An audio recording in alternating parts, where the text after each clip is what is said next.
The Electoral College will vote to certify the election next week, but President Trump is still pursuing legal challenges regarding the results. This morning, the president quoted a supporter on Twitter who called this a, quote, very dangerous moment in history and warned things are going to escalate quickly. Just this weekend, armed protesters gathered outside of Michigan Secretary of State Jocelyn Benson's house. Benson called the protesters a, quote, extension of the noise and clouded efforts to spread false information about the security and accuracy of our elections. For more on this, I want to bring in Eric Lutz. He's a contributor for Vanity Fair. Eric, thank you so much for being with us. You write for Vanity Fair that, quote, Trump's bogus legal cases are inciting armed mobs. What evidence do you have to support that claim? Well, I think we've seen it not just in this period between the election and the inauguration, but throughout his presidency. Before the election, we had the attempted kidnapping by right-wing protesters, by right-wing mob, of the Michigan governor. And since then, we've seen death threats leveled against everyone from the Michigan Attorney General to former allies in Georgia, like Brad Raffensperger and Brian Kemp.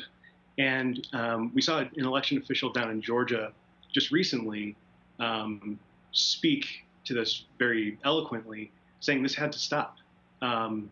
People are going to get killed, and the president is inciting this kind of violence. I think that you can draw a very direct line between the kinds of claims that he's making and the kinds of claims that we're seeing from his supporters. Well, Wisconsin considered another Trump election lawsuit today, with the Electoral College meeting this upcoming Monday and a fundamental lack of evidence. What do you think the strategy is behind these challenges? I'm not sure there is a strategy beyond simply sowing doubt. He's already shown that he's willing to go beyond he's going to keep pushing regardless of whether or not he's having any legal wins. It doesn't seem to matter to many in the GOP who have continued to support him. And just today, 100 or more House Republicans endorsed a frivolous lawsuit challenging the election results in 4 states, simply trying to disenfranchise voters. I think his goal is to save face. I think it's to burn things down on his way out. And I think certainly there's a financial goal too.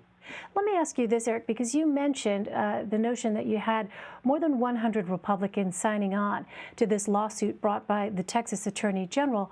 What do you think that says, Eric, about the Republican Party and the direction that it's heading in moving forward here?